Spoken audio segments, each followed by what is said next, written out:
Selamat pagi, kawan. Yuk kita belajar pajak internasional. Sekarang kita bahas perbedaan bentuk usaha tetap versus anak perusahaan. Pajak internasional artinya perpajakan perusahaan yang beroperasi di berbagai negara. Setidaknya di dua negara, yaitu negara domisili dan negara sumber. Negara domisili berarti negara tempat berdirinya perusahaan. Atau lebih tepat, negara tempat kantor pusat. Posisi kantor pusat dinyatakan dalam akta pendirian atau dinyatakan secara resmi di dokumen resmi perusahaan. Negara sumber berarti negara selain negara domisili. Boleh disebut negara kedua, ketiga, dan seterusnya. Berdirinya perusahaan multinasional di negara kedua, ketiga, dan seterusnya umumnya disebut cabang atau branch. Dalam konteks pajak internasional, cabang dimaksud bisa dua opsi, yaitu pertama, bentuk usaha tetap, dan kedua, anak perusahaan atau subsidiary. Berdasarkan pengalaman bertanya ke wajib pajak, banyak yang masih belum tahu perbedaan antara bentuk usaha tetap dan anak perusahaan. Mereka bilang, kita cabang dari perusahaan XYZ di luar negeri.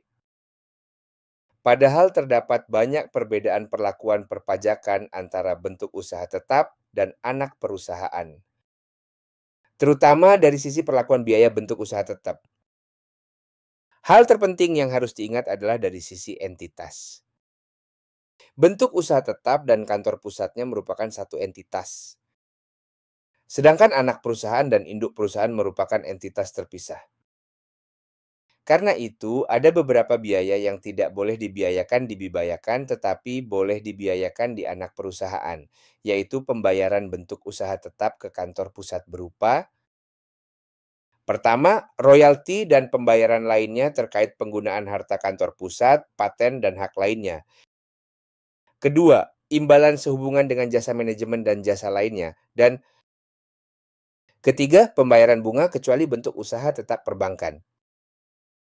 Begitu juga dengan objek pajak atau penghasilan bentuk usaha tetap. Ada 3 penghasilan bentuk usaha tetap yang harus dilaporkan di bentuk usaha tetap sebagaimana diatur di Pasal 5 Undang-Undang Pajak Penghasilan. Lebih lengkap dapat dilihat di video pajak internasional nomor 3 penghasilan dan biaya bentuk usaha tetap. Sementara kalau anak perusahaan karena entitas terpisah, maka penghasilan dan biaya yang dilaporkan sebagaimana perusahaan independen atau perusahaan pada umumnya.